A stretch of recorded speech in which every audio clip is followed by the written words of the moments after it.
இதில் என்னோடய ரோல் என்னன்னா, ஒரு ಮಿಡ್ಲ್ ಕ್ಲಾಸ್ ಫ್ಯಾಮಿಲಿಲಿ ಒಂದು ದೊಡ್ಡ ಸೊಸೆ ಆಗಿ ತುಂಬ ಜವಾಬ್ದಾರಿ ಇರೋವಂಥ ಪಾತ್ರ. ನನಗಂತೂ ತುಂಬಾ ಇಷ್ಟ ಆಗಿದೆ. ತುಂಬ ನ್ಯಾಚುರಲಾಗಿ ಬರ್ತಾ ಇದೆ. ನಂದು ನಾನು ಮಾತ್ರ ಅಲ್ಲ, ಎಲ್ಲರದ್ದು ಅಷ್ಟೇ ಪರ್ಫಾರ್ಮೆನ್ಸ್ ಎಲ್ಲ. ಇವಾಗ ನೀವು ಮನೇಲಿ ಕೂತ್ಕೊಂಡು ನಿಮ್ಮ ಮನೇಲಿ ಏನಾಗ್ತಾ ಇದೆ ಅದೇ ಥರ ನೀವು ಈ ನಮ್ಮ ಸೀರಿಯಲ್ ನೋಡ್ಬೋದು. ತುಂಬ ಡ್ರಾಮೆಟಿಕ್ ಆಗಿ ಆ ಥರ ಎಲ್ಲ ಏನೂ ಇರೋದಿಲ್ಲ.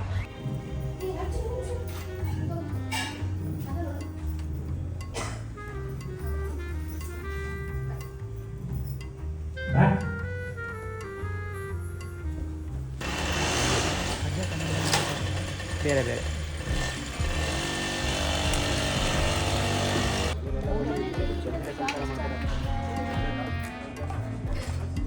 ನನಗೆಲ್ಲರೂ ಇಷ್ಟನೇ.